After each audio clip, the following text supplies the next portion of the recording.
we're currently in lockdown, here at Boost we want to give you some tips on some ways you can take some really cool family portraits at home using some of our favourite examples from some shoots. So in photography there's something called the rule of thirds.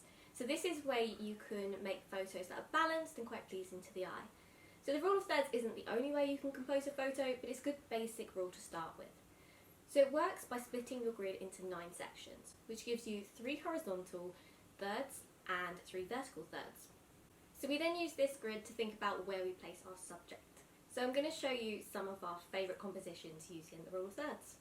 So number 1 is the middle. So there was a time where people wanted to stop putting their subjects in the middle of the frame because they thought it was boring or if it was a bit overdone. But actually there's some really cool ways that you can put people in the middle of the frame. So for this middle shot, place your person or group in the middle third vertically and the bottom 2 thirds horizontally.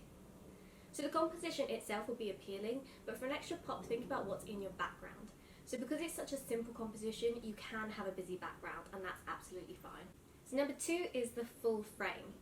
So this is great for groups and for kids, and the idea is just to use up the entire frame. So for this, place your group in all of the thirds vertically and horizontally and just fill the frame with faces. So this shot works really good at eye level, so you don't need to crouch down or change perspective. If you are feeling creative, feel free to. So number 3 and my ultimate favourite is the side shot. So this is a great way to make your photos look a bit more dynamic and a little bit more professional as well. So this is great for couples or individuals. It's also really nice for taking some self-portraits. So if you want to up your selfie game for Instagram, this is a good shot to do that with. For this shot, place your group or person in one of the outside thirds vertically and 2 horizontally. So this one works really well with your camera or phone's portrait mode or selective focus mode to create some additional background blur.